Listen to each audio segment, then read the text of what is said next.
corpo e espírito humano. Este estudo é acadêmico, teológico, ele é bíblico e sistemático.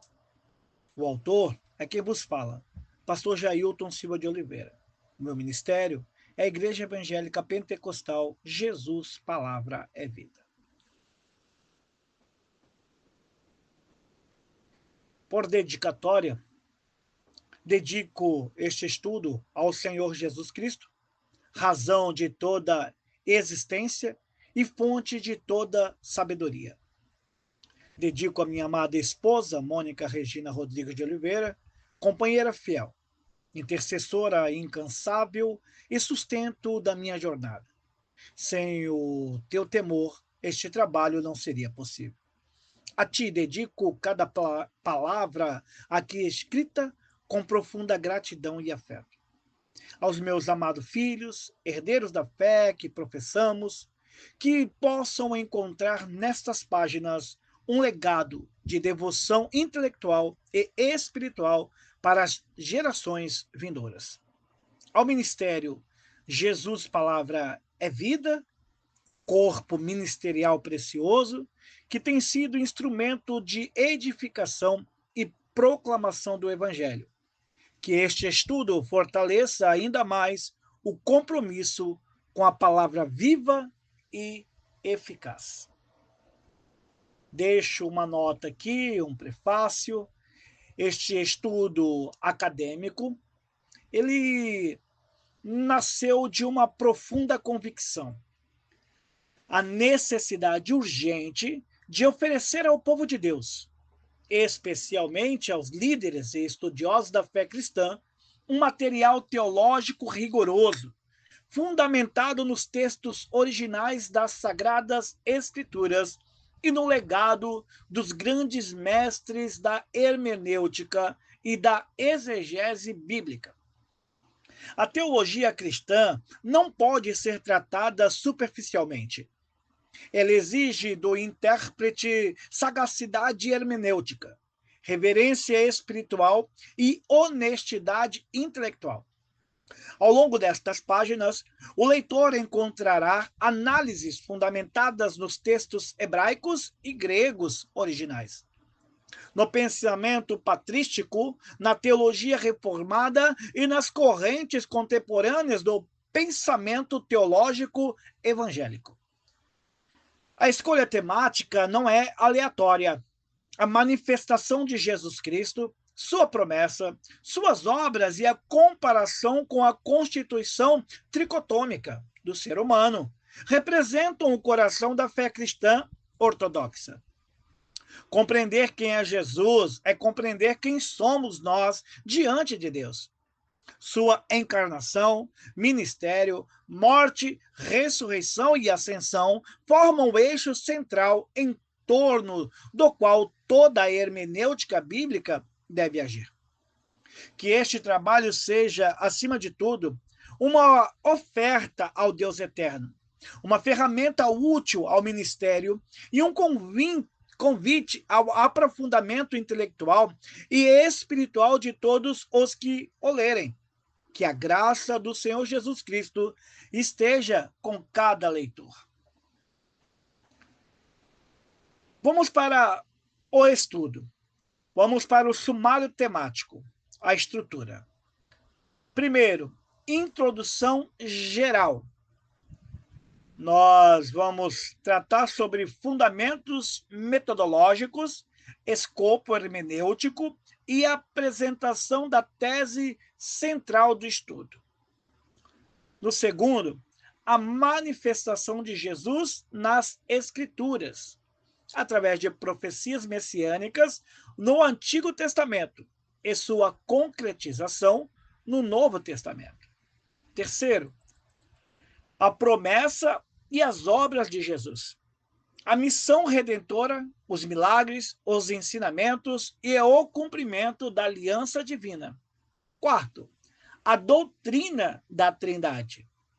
Estudo sistemático sobre a Trindade, fundamentos bíblicos, debates históricos e formulação dogmática. Quinto, tricotomia humana e Cristo. comparação entre a constituição tripartite do ser humano e a pessoa de Jesus Cristo.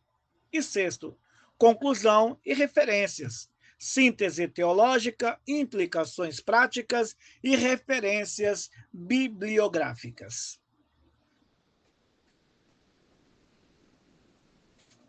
Vamos para o primeiro capítulo, Introdução Geral, Fundamentos Metodológicos. A figura de Jesus Cristo representa o alicerce inexpugnável da fé cristã. Toda a narrativa bíblica, do Gênesis ao Apocalipse, converge para sua pessoa, obra e missão.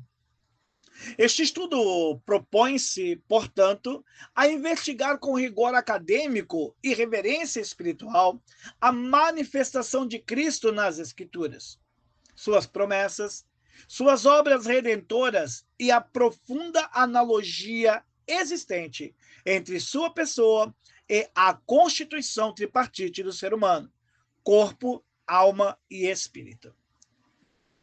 Metodologicamente, este trabalho adota a hermenêutica histórico-gramatical como sua principal ferramenta interpretativa. Esse método considera o contexto histórico-cultural, literário e linguístico dos textos sagrados, buscando extrair o sentido pretendido pelo autor humano sob inspiração divina.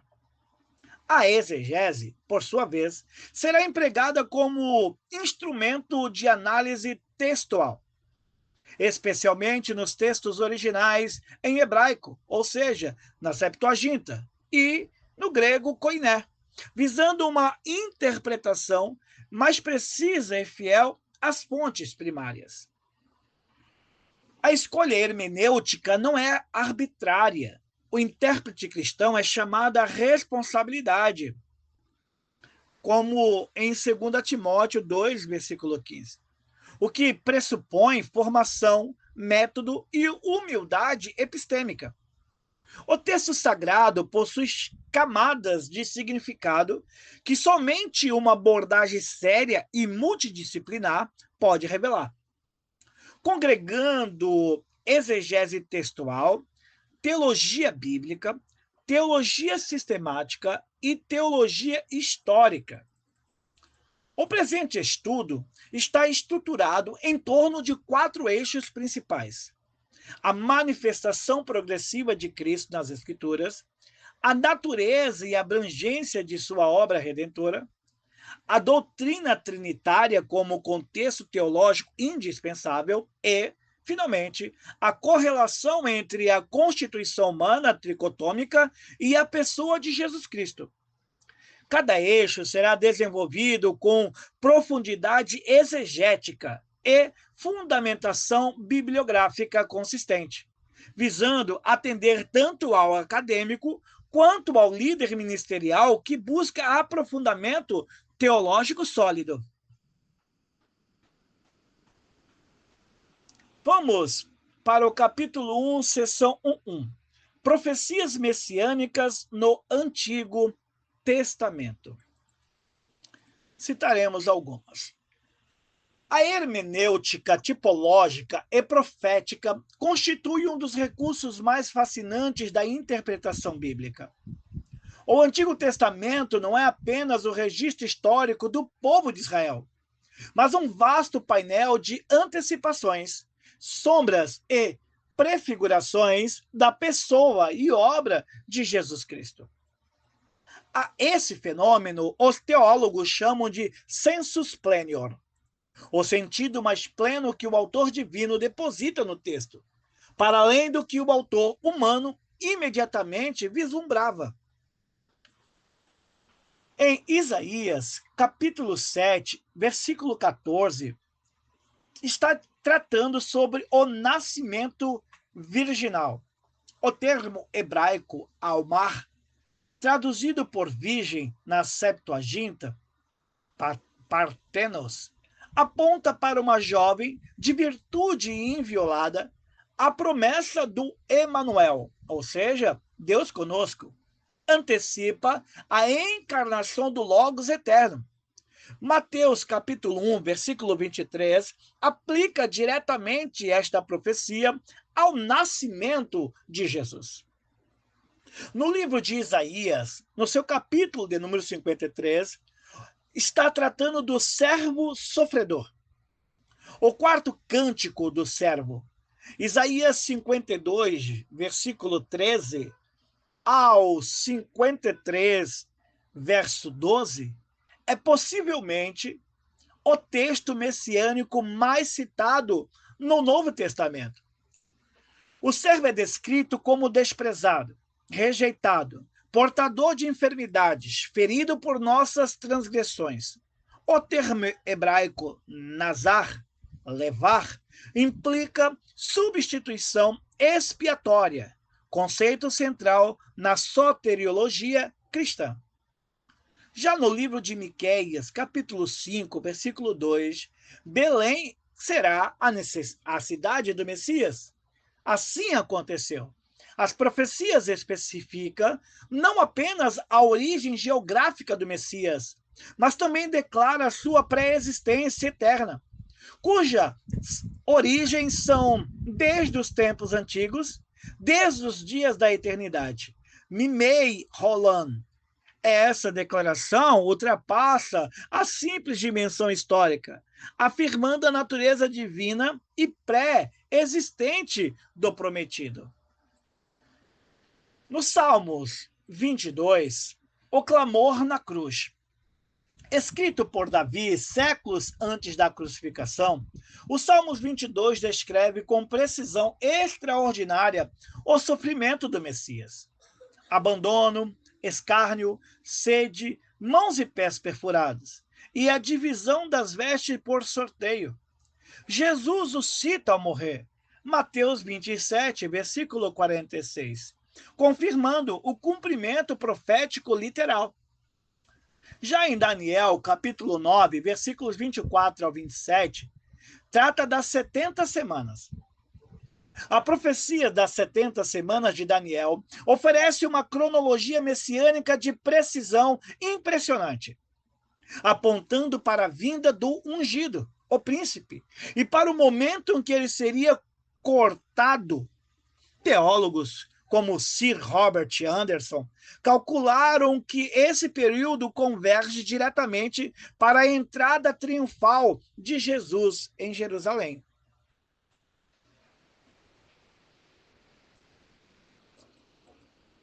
Vamos agora para a manifestação de Jesus no Novo Testamento, seção 1-2.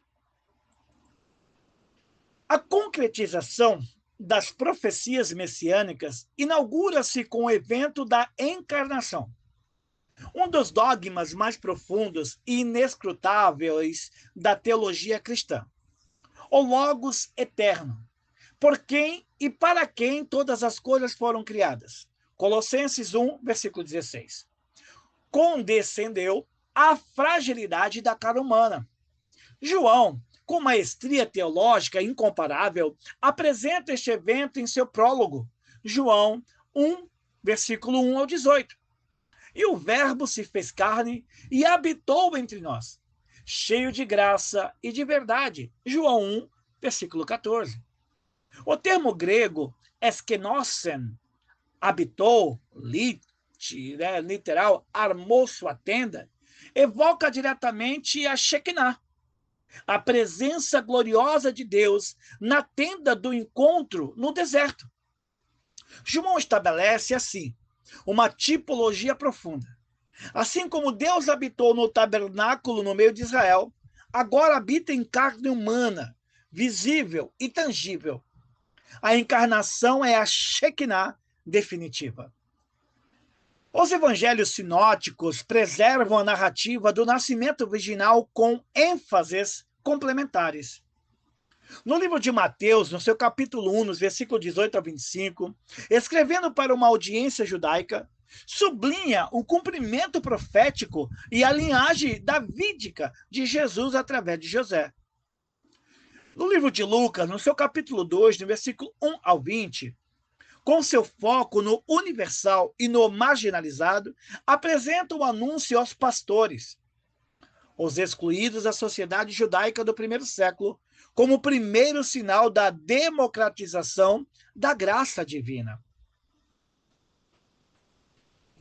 A preparação do ministério de Jesus, seu batismo, tentações no deserto e chamado dos discípulos, revela o padrão de uma vida vivida em total submissão ao Pai.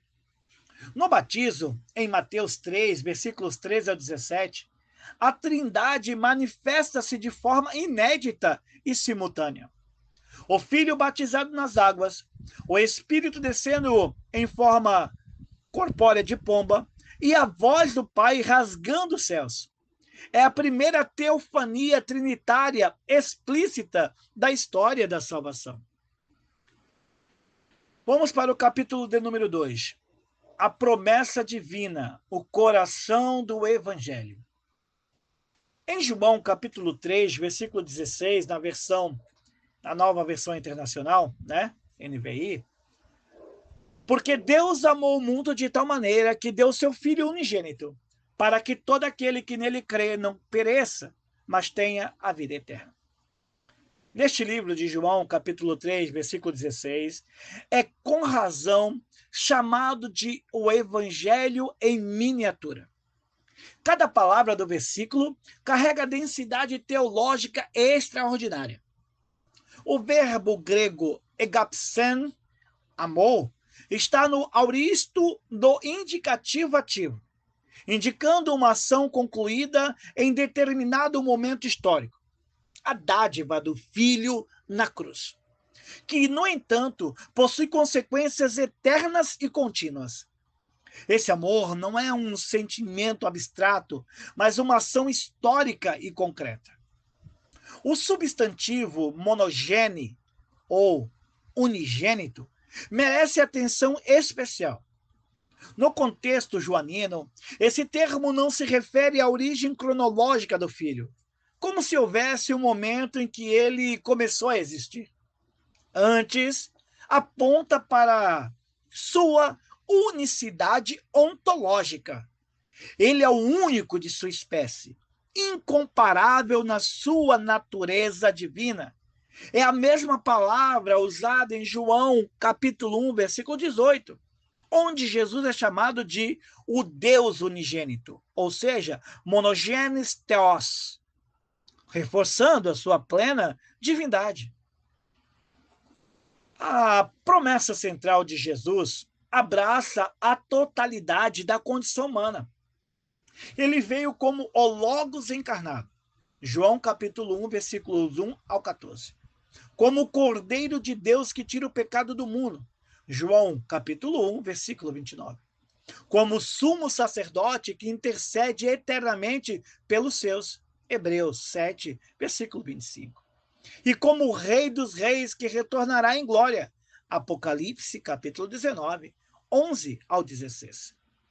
Sua promessa não é apenas de perdão, mas de restauração integral do ser humano em todas as suas dimensões.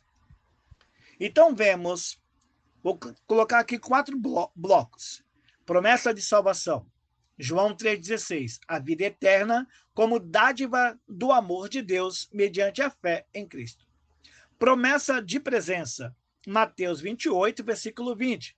Estarei convosco todos os dias até a consumação dos séculos. Promessa do Espírito. João 14, versículo 16. O envio do Paraclito para habitar, guiar e capacitar o crente. E promessa do retorno. João 14, versículo 3. Voltarei e vos receberei para mim mesmo, para que onde eu estiver, vós também estejais. Capítulo 2, seção 2.2. As obras de Jesus, sinais do reino de Deus. As obras de Jesus, denominadas no Evangelho de João como semer, sinais, não são meros prodígios espetaculares. Elas são reveladoras da identidade de Jesus e do caráter do reino de Deus. Cada milagre funciona como uma janela que revela quem é aquele que o opera. O evangelista João seleciona cuidadosamente 7 sinais em seu evangelho, cada um apontando para um aspecto distinto da glória de Cristo. A cura dos enfermos ocupa lugar central no ministério de Jesus. Em Mateus 9, versículo 35, registra-se que Jesus percorria todas as cidades e aldeias, ensinando nas sinagogas, pregando o evangelho do reino e curando toda sorte de doenças e enfermidades.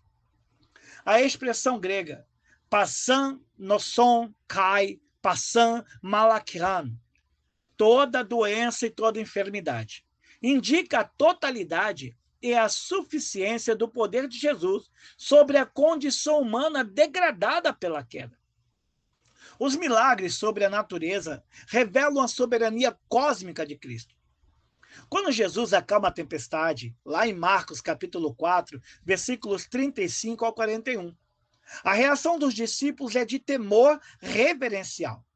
Quem é este? A quem até o vento e o mar obedecem? A pergunta é precisamente o ponto teológico que Marcos quer que o leitor faça.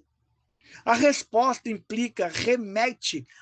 a resposta implícita remete ao Salmo 107, verso 29, e ao poder de Yahvé sobre as águas, indicando que Jesus compartilha a mesma soberania divina do Deus de Israel.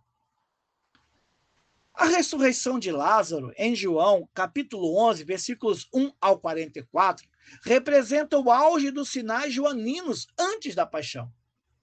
Jesus declara com autoridade absoluta: eu sou a ressurreição e a vida.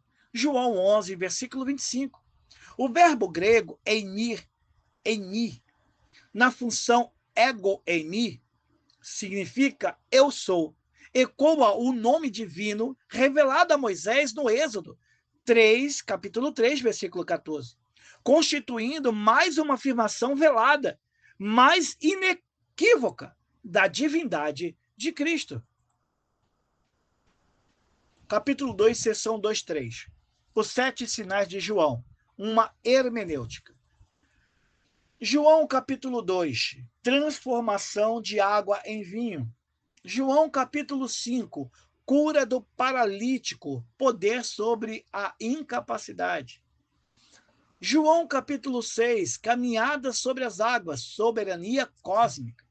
João 11, a ressurreição de Lázaro. Em João 2, a transformação de água em vinho, Cristo traz qualidade divina. Na cura do paralítico, em João 5, poder sobre a incapacidade. Em João 6, na multiplicação dos pães, Jesus se revela como o pão da vida. A cura do cego de nascença, em João 9, se declara como a luz do mundo. E a ressurreição de Lázaro, em João 11, a ressurreição e a vida. A estrutura dos 7 sinais joaninos não é acidental. O número 7 no pensamento hebraico representa a perfeição e a plenitude divina. João, deliberadamente, organiza esses milagres para construir uma cristologia progressiva que culmina na maior das declarações. Jesus é a ressurreição e a vida. Cada sinal acompanhado por um discurso ou diálogo que aprofunda seu significado teológico, tornando o Evangelho de João uma obra de arte hermenêutica sem paralelo na literatura bíblica. É fundamental notar que João declara explicitamente seu propósito evangelístico. Estes, porém, foram escritos para que creais que Jesus é o Cristo, o Filho de Deus, e para que, crendo, tenhais vida em seu nome. João, capítulo 20, versículo 31. Os sinais, portanto, servem à fé. Não são fins em si mesmos, mas instrumentos da revelação divina que conduzem o leitor ao encontro pessoal com o seu Salvador.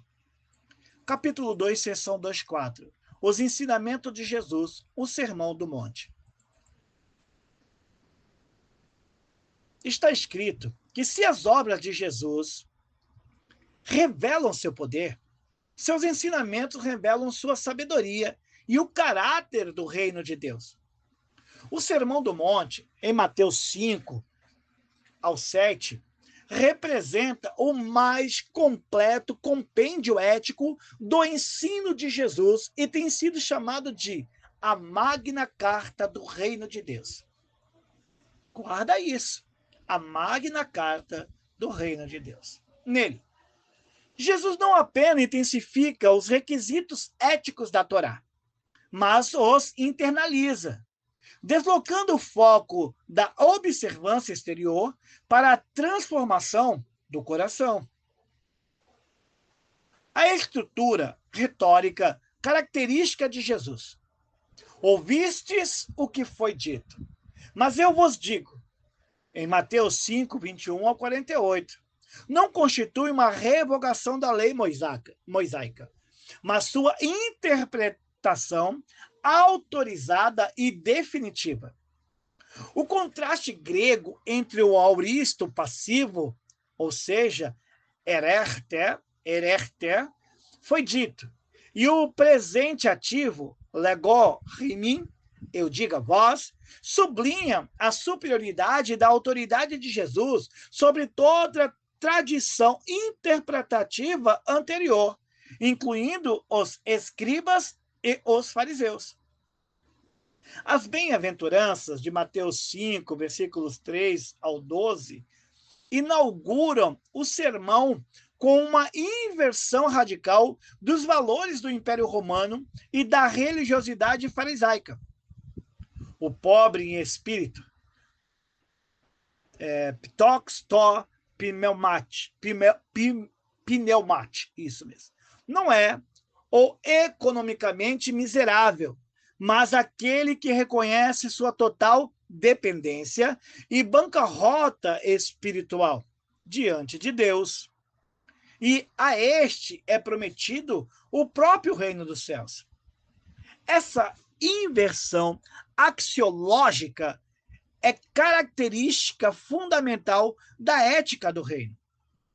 As parábolas, igualmente, constituem um método pedagógico único de Jesus. Por meio de histórias tiradas do cotidiano, agricultura, pesca, comércio, família, Jesus revela mistérios que transcendem o ordinário. O filho pródigo, em Lucas 15, versículo 11 ao 32, o samaritano compassivo, em Lucas 10, 25 ao 37, os talentos, em Mateus 25, 14 ao 30, cada parábola é um convite à reflexão, ao autoexame e à transformação. Capítulo 2, seção 2:5. A paixão, morte e ressurreição de Cristo.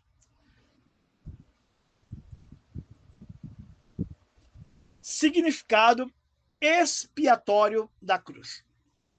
A morte de Jesus na cruz não foi um acidente histórico, mas o ato redentor central de toda a história da salvação.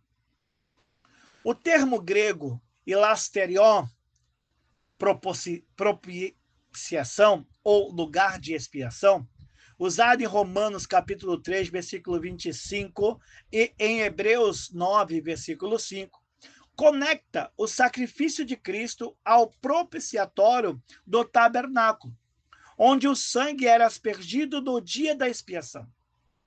Jesus é, ao mesmo tempo, o sumo sacerdote e o sacrifício.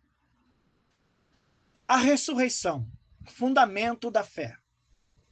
Paulo, em 1 Coríntios, capítulo 15, versículo 17, nesta carta, formula com clareza lapidar: se Cristo não ressuscitou, a vossa fé é vã, ainda estáis nos vossos pecados. A ressurreição, anastasis, não é metáfora espiritual, mas evento histórico, verificável.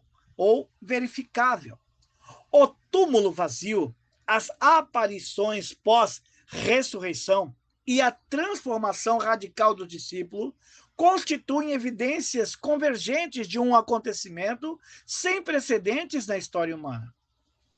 A teologia paulina da justificação encontra seu fundamento na obra expiatória de Cristo. Em Romanos, capítulo 5, no seu versículo de número 1, Paulo declara: justificados, pois, pela fé, temos paz com Deus por nosso Senhor Jesus Cristo. O particípio perfeito passivo de que autentes. A pronúncia está bem longe dessa vez. Está bem mais longe do que as outras. Tendo sido justificados. Indica uma ação realizada no passado com consequências permanentes no presente. A justificação é um ato forense de Deus, pela qual o crente é declarado justo com base na justiça imputada de Cristo. A ressurreição de Cristo possui dimensões cósmicas que transcendem a mera restauração individual. Paulo a descreve como as primícias, a parché, de uma colheita maior. A ressurreição de todos os crentes. 1 Coríntios 15, 20 ao 23. Cristo ressuscitado é o protótipo da nova humanidade, o segundo Adão, que inaugura uma nova ordem de existência, incorruptível e gloriosa. Sua ressurreição é a garantia ontológica da nossa ressurreição. Capítulo 3. A doutrina da Trindade, fundamentos bíblicos. A doutrina da Trindade é, sem dúvida, o dogma mais sublime, mais profundo e, ao mesmo tempo, mais debatido de toda a teologia cristã.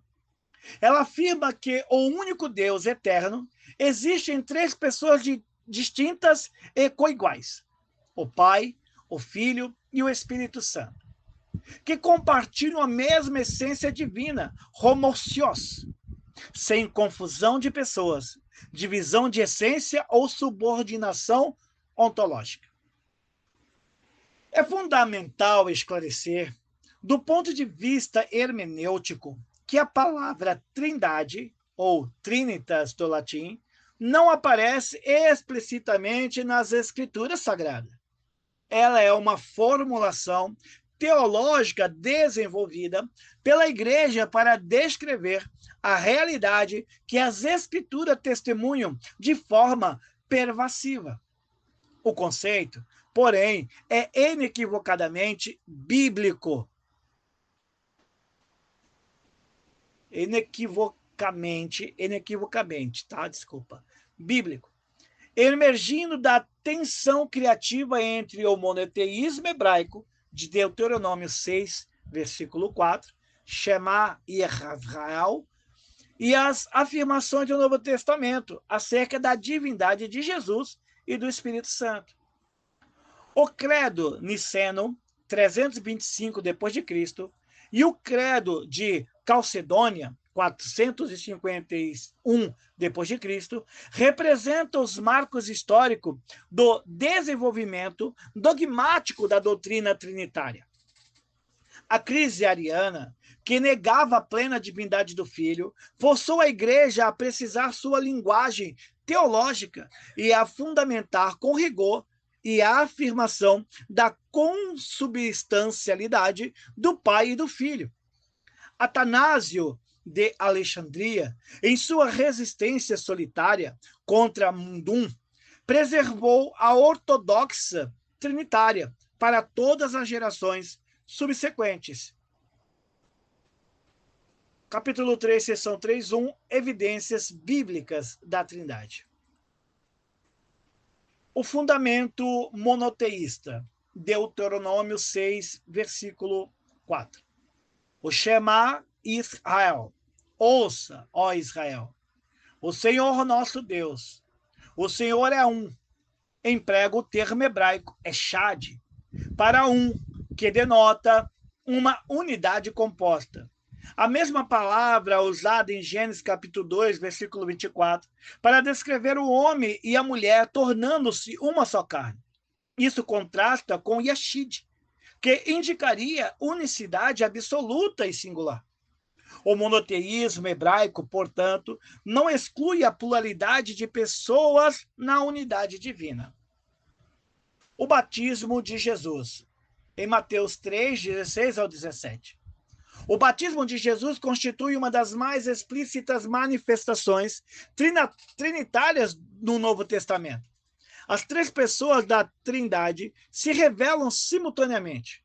O Filho batizado nas águas do Jordão, o Espírito Santo descendo em forma de pomba, e o Pai, cujas palavras, este é o meu Filho amado, em quem me comprazo. Ecoam o Salmo 2, verso 7, e Isaías 42, versículo 1, afirmando a relação de amor eterno intratrinitário. E Mateus 28, 19, temos a grande comissão. Notavelmente, Jesus ordena batizar em nome, esto onoma, do Pai, do Filho e do Espírito Santo, usando o singular, nome, não o plural, nomes. Essa construção gramatical sugere deliberadamente que as três pessoas compartilham um único nome divino, reafirmando a unidade de essência na distinção de pessoas, o coração da doutrina trinitária. Capítulo 3, seção 3.2. A Trindade no Antigo Testamento, pré-figurações. Embora a revelação plena da Trindade aguardasse o Novo Testamento, o Antigo Testamento oferece prefigurações e indícios notáveis que a teologia subsequente reconheceu como antecipatórios da doutrina trinitária. Uma hermenêutica retrospectiva, lendo o Antigo Testamento à luz do Novo, revela uma riqueza tipológica extraordinária. Vejamos o plural de majestade em Gênesis capítulo 1, versículo 26.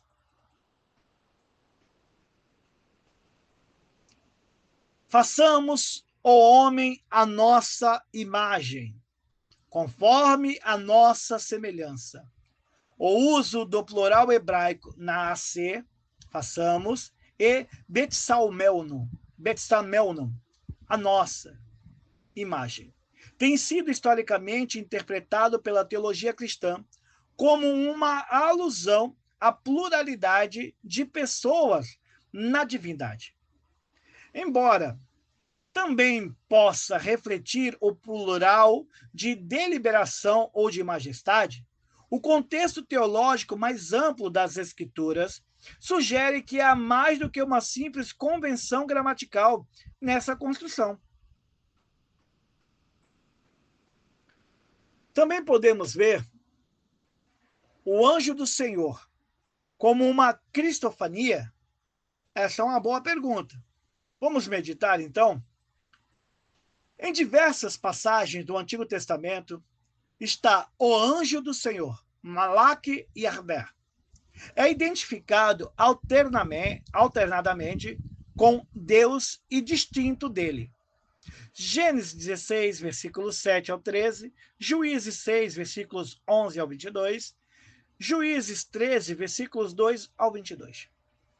Muitos teólogos, incluindo Agostinho de Hipona e João Calvino, interpretaram essas aparições como cristofanias, ou seja, manifestações pré-encarnadas do Filho de Deus, o que anteciparia tipologicamente a relação entre o Pai e o Filho na Trindade. Também podemos ver o Espírito de Deus em Gênesis capítulo 1, versículo 2. O Espírito de Deus, Ruach Elohim, pairava sobre as águas. Desde a primeira narrativa da criação, o Espírito de Deus está presente e ativo. A mesma palavra, Ruach, é usada posteriormente para descrever o espírito profético, o espírito de sabedoria e o espírito que habitará o Messias. Isaías 11, versículo 2, Isaías 42, 1, Isaías 61, 1. Preparando o caminho para a revelação plena do Espírito Santo no Novo Testamento. Vamos para o capítulo 3, seção 3.3. Desenvolvimento dogmático da Trindade. Vamos aqui para o século I ao II depois de Cristo. Os escritos do Novo Testamento e os pais apostólicos estabelecem o fundamento da fé trinitária sem formulação técnica precisa. 2. Tertuliano, 200 anos depois de Cristo. O primeiro a usar o termo trinitas em latim. Desenvolveu a linguagem, uma substância, 3 pessoas, una substantia, 3 personae. Base da ortodoxa ocidental. 3. Concílio de Niceia, 325 anos depois de Cristo. Em resposta ao arianismo, declara o Filho homousios, consubstancial ao Pai. Atanásio defende a plena divindade de Cristo. 4. Capadócios, 360 a 380 depois de Cristo. Basílio de Cesareia, Gregório de Nissa e Gregório Nazianzeno refinam a teologia trinitária. Uma ousia, 3 hipostases. 5. Concílio de Constantinopla. Isso já 381 depois de Cristo. Confirma a divindade do Espírito Santo e formaliza o credo niceno-constantinopolitano professado até hoje. E 6. Agostinho de Hipona, 400 anos depois de Cristo.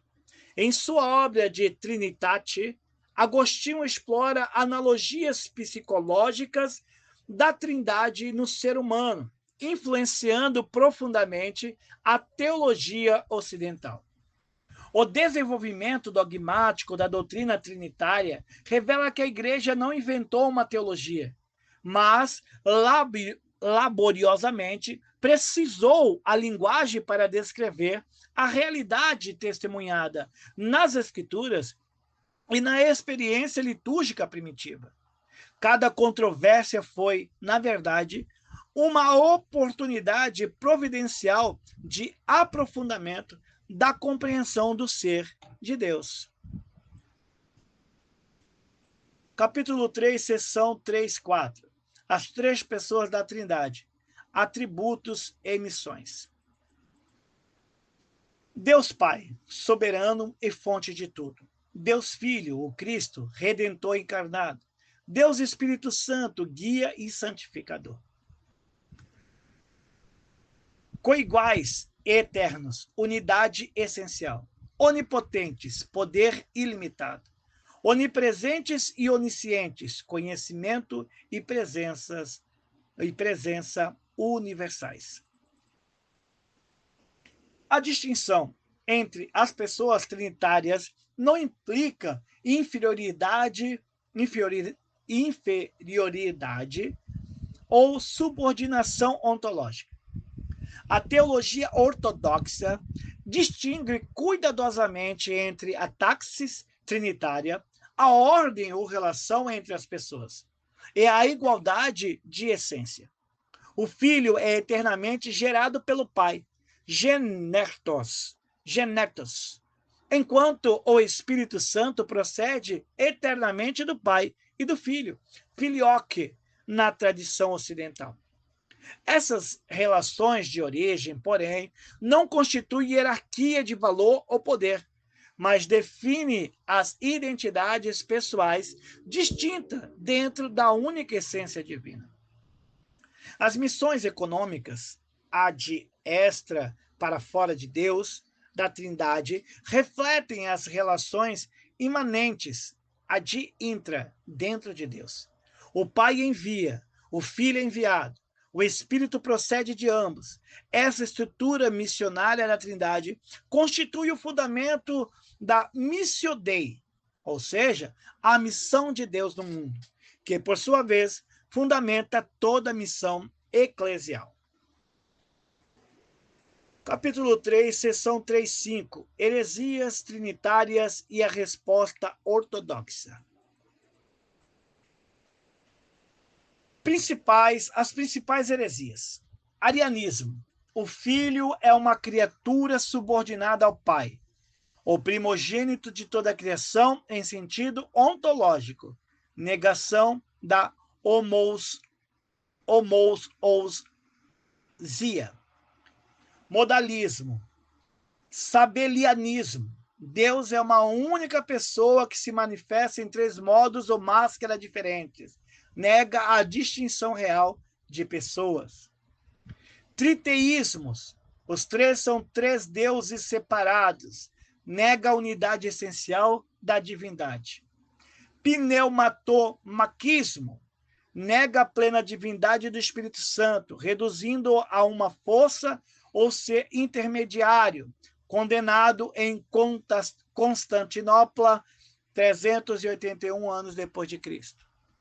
Resposta ortodoxa. Contra o arianismo, primeiro. O Concílio de Nicéia afirma a plena consubstancialidade do Filho com o Pai, baseada em João 1.1 e Filipenses 2.6. Contra o modalismo. As distinções pessoais reais são demonstradas nos textos onde as pessoas interagem. O Pai envia o Filho ora ao Pai, o Espírito intercede. Contra o triteísmo, a unidade essencial é defendida pelo Shema e pela consistência monoteística de toda a Escritura. Contra o pneumatomaquismo, Atos 5:3 ao 4, identifica o Espírito Santo com Deus. 2 Coríntios 3:17 e 1 Coríntios 2:10 ao 11, afirma sua plena divindade. O estudo das heresias trinitárias não é mero exercício histórico. Muitas dessas posições ressurgem em movimentos religiosos contemporâneos. O pastor e teólogo devem estar equipados para reconhecê-las e respondê-las com precisão bíblica e rigor argumental, pois é o que nós estamos vendo nos dias de hoje, né? Várias teologias vindas por aí, como Jesus mesmo relatou. Capítulo 3, seção 3.6, baseado em João, capítulo 1, versículos 1 a 18, a cristologia do Logos.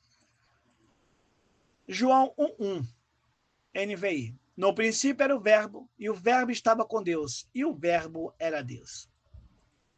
O prólogo joanino constitui o texto cristológico mais elevado do Novo Testamento. Em três cláusulas coordenadas de crescente profundidade teológica, João estabelece a pré-existência eterna, a distinção pessoal e a plena divindade do Logos. A expressão em Asher, no princípio, ecoa deliberadamente o Bereshit, de Gênesis 1:1. Mas a diferença é reveladora. Enquanto Gênesis, o princípio, é o início da criação, em João, o Logos está presente antes deste princípio. Ele pré-existe a criação. A afirmação Kai Theos en ho Logos, e o Verbo era Deus, tem sido alvo de intenso debate exegético. A ausência do artigo definido antes de Theos, nesta cláusula específica, levou a testemunha de Jeová a traduzir: o Verbo era um Deus, como se indicasse divindade de ordem inferior. Porém, a gramática grega, seguindo a regra de Colvel, né, demonstra que predicados nominais, anartros, antes do verbo, são qualitativos ou definidos, não indefinidos. João afirma que o Logos possui plenamente a natureza divina, Theos como natureza, enquanto a distinção pessoal do Filho em relação ao Pai é preservada pela segunda cláusula. O versículo 14, o Verbo se fez carne, é o eixo da virada narrativa do prólogo. A encarnação, o Logos eterno assume a natureza humana sem abrir mão da divina. A cristologia calcedônia ou calcedoniana, que veio 455 anos depois de Cristo, formulará isso como duas naturezas em uma só pessoa, sem confusão, sem mudança, sem divisão, sem separação. O que os teólogos chamam de hypostatic union. Hypostatic union. Amém? Vamos agora para a seção 3.7 do capítulo 3. A kenosis, o abaixamento do Filho. Tendo a mesma atitude de Cristo Jesus, o qual, sendo em forma de Deus, não teve como usurpação ser igual a Deus, mas esvaziou-se a si mesmo, assumindo a forma de servo, tornando-se em semelhança de homens. Texto encontrado em Filipenses, capítulo 2, versículos 5 ao 7. A tradução literal.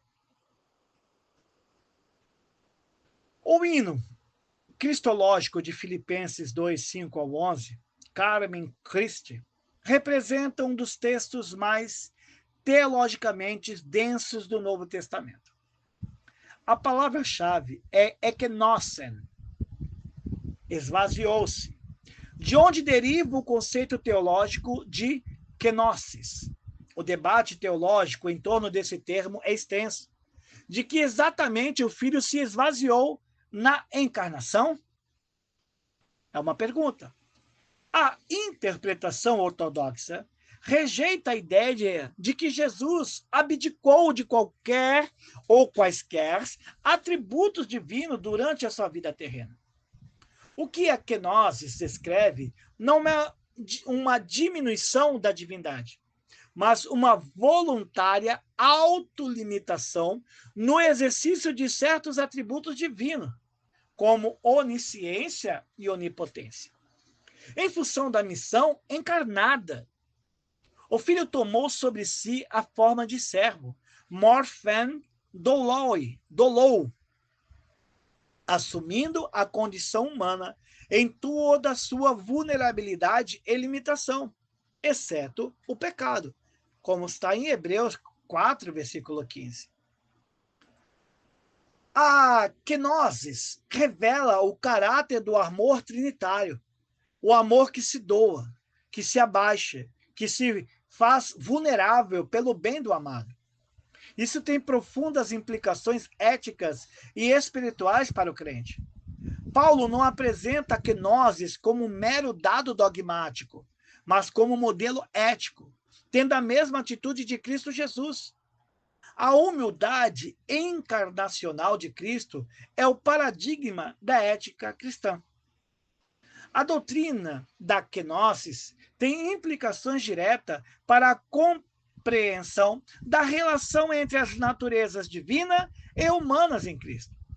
Questão que o concílio da Calcedônia, 451 d.C., buscou resolver com a fórmula das duas naturezas em uma só pessoa, anipostasis e enripostasis.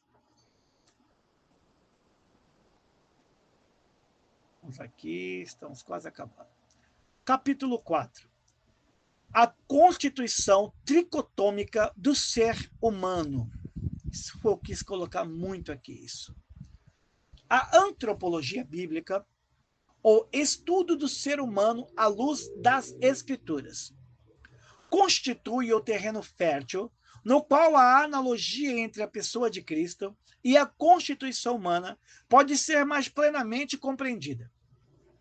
A visão bíblica do ser humano é holística.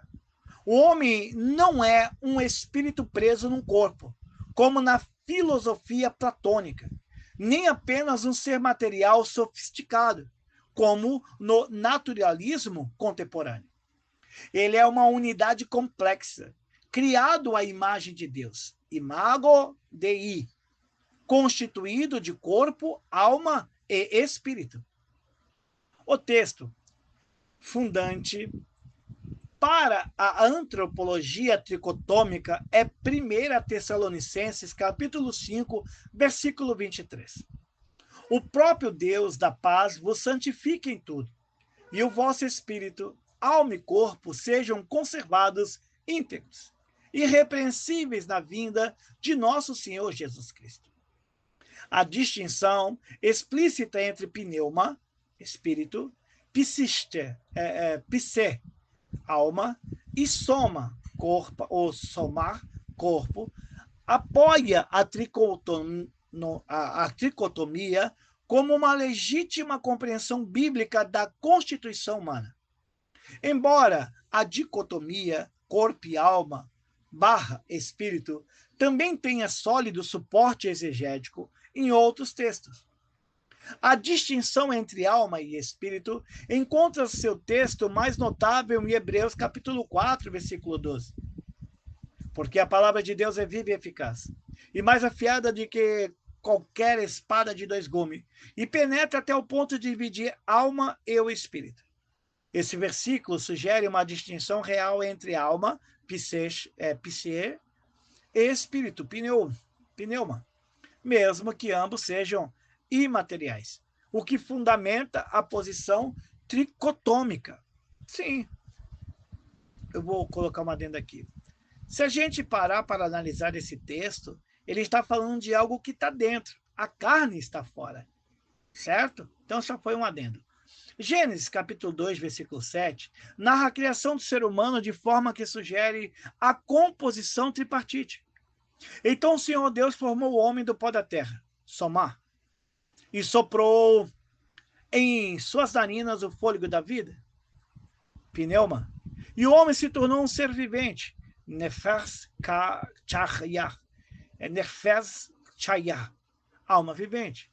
O nesharmah, fôlego divino, imprimiu no ser humano uma dimensão espiritual que o distingue radicalmente de toda a outra criação. Capítulo 4, seção 4.1. O corpo de Jesus, a encarnação e a teologia da corporalidade. A afirmação de que Jesus possuiu um corpo humano genuíno é essencial para a ortodoxia cristã. O docetismo, a heresia que negava a realidade material do corpo de Cristo. Esse é o docetismo. Afirmando que ele apenas pareceu ter um corpo. Foi combatido já pelos apóstolos, em 1 João capítulo 4, versículo 2, segunda epístola a João, capítulo 7. A encarnação não é uma aparência ou ilusão, mas um evento ontológico de consequências eternas. Vejamos. Nascimento e crescimento. Jesus nasceu de uma mulher, Gálatas 4:4, cresceu em estatura, Lucas 2:52, experimentou fome, Mateus 4:2, sede, João 19:28, cansaço, João 4:6, evidências incontestáveis de corporalidade humana genuína. Sofrimento e morte. O sofrimento de Jesus na cruz foi físico e real. Os relatos médicos do flagelo romano, da crucificação e da lança que perfurou o lado de Cristo, João 19:34, com sangue e água fluindo, confirma a morte biológica do Filho encarnado. Ressurreição corporal. O corpo ressurreto de Jesus não foi dissolvido, mas transformado. Ele comeu peixe, Lucas 24, versículo 43, foi tocado por Tomé, João 20, versículo 27, e ascendeu corporalmente, Atos 1, 9. Sua ressurreição é o protótipo da ressurreição futura dos crentes, 1 Coríntios 15, 20. E o corpo como templo. Em João capítulo 2, versículos 19 a 21, Jesus afirma que o templo a ser destruído e retificado em 3 dias é o templo do seu corpo. Seu corpo é o locus da presença divina, a Shekinah encarnada. Isso fundamenta a teologia paulina do corpo do crente como templo do Espírito Santo. 1 Coríntios 6,19. A ressurreição corporal de Cristo tem implicações profundas para a teologia do corpo humano. Ela afirma que a materialidade não é inferior à espiritualidade e que o corpo é digno de redenção e glorificação. A esperança cristã não é a imortalidade da alma desencarnada, platônica, mas a ressurreição do corpo, uma existência corporal glorificada na nova criação. E aqui nós terminamos esse estudo. Espero que você tenha gostado, tenha absorvido, aprendido e tenha testificado que Jesus Cristo é o Filho de Deus, as suas atribuições, os seus atos de confirmação sobre isso. Tratamos sobre a Trindade, entendemos ela, e a tricotomia humana, que revela a grandeza do Pai, do Filho e do Espírito Santo nas nossas vidas. Que a graça do Senhor esteja convosco. Amém.